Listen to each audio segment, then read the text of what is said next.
ஸ்ரீமதே ராமானுஜாய நமஹா. தினமும் வைஷ்ணவம் கண்ணன் எம்பெருமானும் நம்மி ராமானுசருக்கும் இருக்கக்கூடிய சாமியத்தை 2 பகுதிகளாக நாம் அனுபவித்து கொண்டு வருகின்றோம். அதிலே கடைசி பகுதியாக இன்று 11வது சாமியம்.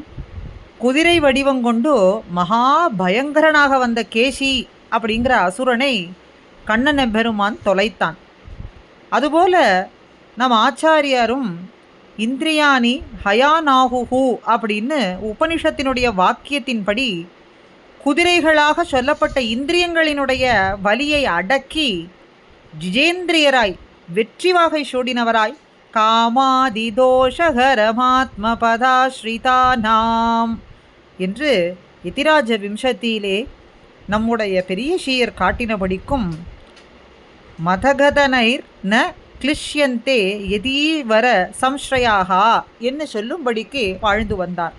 ஆக கண்ணனெம்பெருமான் கேசி என்னும் அசுரனை அடக்கியது போலே இந்திரியங்கள் என்கின்ற மகா குதிரைகளை அடக்கினவர் நம்மி ராமானுஷர் என்கின்ற ஆச்சாரியர்கள் ஆவார் என்று 11வது சாமியமும் 12வது கம்சனால் ஏவப்பட்ட அசுரர்களிலே ஓர் அசுரன் விளாமரத்தின் வடிவமாக வந்தான். தன் கீழே கண்ணன் வரும்போது அவன் மேலே விழுந்து கொள்ள வேண்டும் என்று எண்ணத்தோடு கொண்டு நின்று கொண்டிருந்தான். மற்றொரு அசுரன் கண்ணனெம்பெருமான் அவனை கொல்ல வேண்டும் என்று கன்றின் வடிவம் கொண்டு வந்தான். கண்ணனோ விளவின் காய் கன்றினால் வீழ்த்தவனே கண்ணு கொண்டு விளங்கணி எரிந்து அப்படின்னு இந்த கன்றை சுழற்றி வீசி எரிந்து விளவின் மீது படும்படிக்கு செய்து 2ஐயும் ஒரு சேர முடித்தான் என்பதுதானே வரலாறு. எப்படி சொல்கிறோம்? இந்த லோக்க வழக்கமாக முல்லை கொண்டு முல்லை எடுப்பது அப்படின்னு சொல்கிறது போலே கன்றின் உருவம் கொண்டு வந்து அசுரனை சுழற்றி வீசி எரிந்து விளவின் மரத்திலே வந்த அசுரனை முறித்தார். அப்போ 2ஐயும் ஒரு சேர முறித்தான் கண்ணன் எம்பெருமான்னு சொல்கிறோம். அதுபோல் சுவாமி பாஷ்யக்காரர் புறமதங்களை அவை பரஸ்பர வியாகதங்களாக இருக்கும்படி அதை நன்கு நிரூபித்து காட்டினார். அவைகளை கொண்டே அவற்றை மறுத்து ஒழித்தார் என்றும் பிரசித்தமாக நம்முடைய பூர்வர்கள்லாம் காட்டி கொடுக்கின்றார்கள்.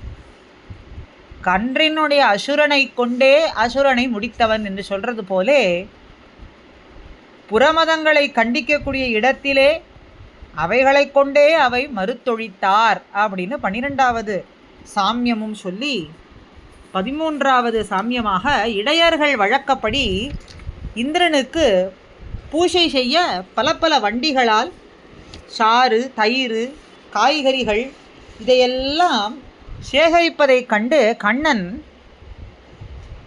அந்த பூஷணை அனைத்தையும் கோவர்தன மலைக்கே கொடுக்கும்படிக்கு கட்டளையிட்டான். தானே ஒரு தேவதா ரூபம் கொண்டு அத்தனையும் முற்றும் அமுது செய்தருளினான். இந்திரனோ பசிகோபத்தாலே மேகங்களை எல்லாம் ஏவினான்.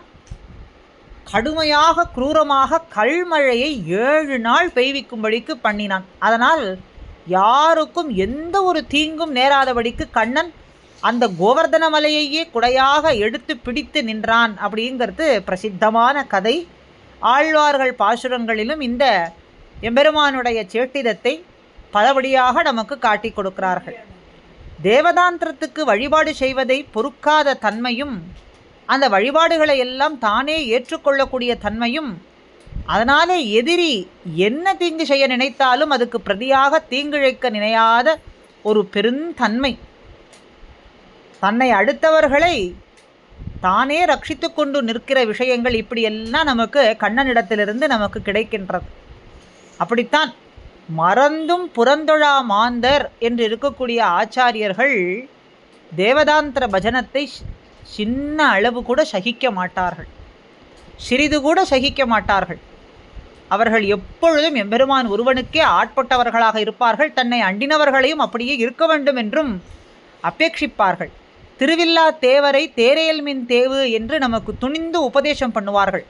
சாக்ஷாத் நாராயணோ தேவகா கிருத்வா மாத்தியமயீம் தனும் மக்னானு தரதே லோகான் காருண்யாத் சாஸ்திரபாணினான்னும் பீதகவாடை பிரானார் பிரமகுருவாகி வந்துன்னு சொல்கிறபடிக்கு எம்பெருமானே ஆச்சாரியனாக வந்து பிறந்தான் என்பதனாலே ஆராதனைகள் எல்லாம் ஆச்சாரியனுக்கே சேரும். நம்முடைய ஸ்ரீ வைஷ்ணவத்திலே சித்தாந்தத்திலே குற்றம் செய்தவர்களிடத்திலே பொறையும் கிருபையும் சிரிப்பும் உகப்பும் உபகார ஸ்மிருதியும் கடக்க வேணும் அப்படின்னு ஸ்ரீவச்சனபூஷண வாக்கியம். அப்படி இருக்கக்கூடியவர்கள் ஆச்சாரியர்கள். ஆகையாலே தீங்கு செய்பவர்களிடத்திலே கூட பிரதியாக தீங்கு நினைக்கவே மாட்டார்கள். பெருமழையிலே நின்று கண்ணன் காத்தருளினது போலே அவிவேக கனாந்த திங்முகே பகுதா சந்தததுகு வர்ஷினி பவதுர்தினேன்னு சொல்கிறபடிக்கு ஆளவந்தார் வாக்கு. பெருமழையிலிருந்து, அதாவது சம்சாரத் துயர் என்கின்ற பெருமழையிலிருந்து நம்மை காத்தருளினார். கண்ணன் 7 நாள் காத்தான், ஆனால் ஆச்சாரியர்கள் காப்பதோ 7 பிறவிக்கு என்று இப்படி அருமையான சாமியத்தை கண்ணன் எம்பெருமானுக்கும் ராமானுஷருக்கும் 13வது சாமியமாக நாம் பார்க்கலாம். 14 கண்ணன் நப்பின்னை பிராட்டியை மனம் செய்து கொள்வதற்காக அவளது தந்தை கன்யாசுல்கமாக வைத்த அசுர பிரவேசம் பெற்ற 7 எருதுகளை அடக்கினான். பிராட்டியை மனம் செய்து கொண்டான்.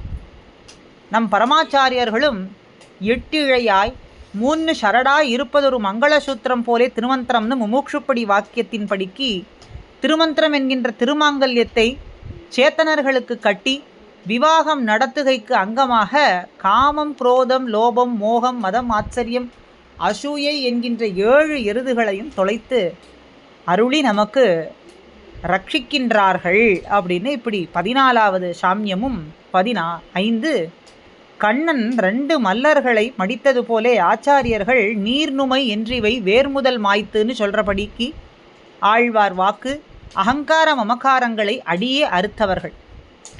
கண்ணன் குவலையா பீடம் என்கின்ற மத யானையை முடித்தது போலே மதங்களிறு 5 செறித்திரியாமல் செந்நிறியி என்று பொய்கையாழ்வார் வாக்குப்படிக்கு மதக்களிராகிய இந்திரியத்தின் துஷ்டத்தன்மையையும் தொலைத்தவர்கள். அகங்கார மமகாரங்களை அடியர்த்தவர்கள். மதக்களிராகிய இந்திரியங்கள் துஷ்டத்தன்மையையும் தொலைத்தவர்கள்.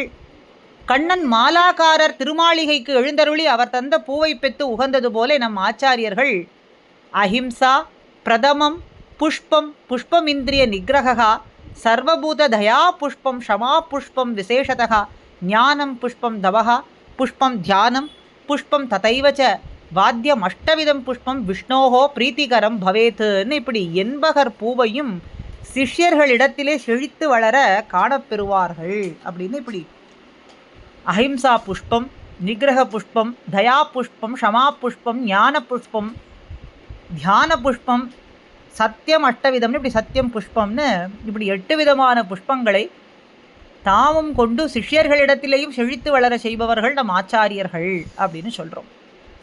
கடைசியாக 16வது சாமியமாக கண்ணபிரான் கம்ச சிசுபால கௌசவ பிரபிருத்திகளை முடித்து பஞ்ச பாண்டவாதிகளை வாழ்வித்தது போல நம் பரமாச்சாரியார்களும் தர்க்கச் சமணரும் சாக்கிய பேய்களும் தாழ்ஷடையோன் சொர்க்கத்த சோம்பரும் சூனியவாதரும் நான்மறையும் நிற்க குறும்புசை நீசரும் மாண்டனர் என்று சொல்லும்படியாக நாட்டினார். நீசச் சமயங்களை மாழ்வித்து அர்த்த பஞ்சக முதலிய விசேஷங்களையெல்லாம் எங்கும் விளங்கச் செய்தார் அப்படின்னு இப்படி இந்த கண்ணனெம்பெருமான் இந்த பிரகிருத்திகளையெல்லாம் அசுர பிரகிருத்திகளையெல்லாம் முடித்தது போலே இவர்களும் புறமதர்களையெல்லாம் மாண்டு செய்யும்படிக்கு அவர்களுடைய வாதத்தை கொண்டே வென்றார் அப்படின்னு நம்முடைய ராமானுஷருக்கும் இந்த சாமியத்தை சொல்லலாம். இப்படி பலபடியாக சாமியம் சொல்லிக்கொண்டே சொல்லும்படியாக இருக்க முக்கியமாக அருமையான நம் பூர்வர்கள் காட்டின பாசுரங்களினுடைய வாக்கியங்களின் ஒட்டி நாம் இந்த 16 சாமியங்களை நாம் இன்று அனுபவித்தோம். ஆக கண்ணனெம்பெருமான் திருவடியோ ஆச்சாரியர்களுடைய திருவடியோ அதுவே நம்மை உய்ய செய்யக்கூடிய தோழியாக இருக்கும் என்று சொல்லி இந்த பதிவு ஸ்ரீமதே ராமானுஜாய நமஹா.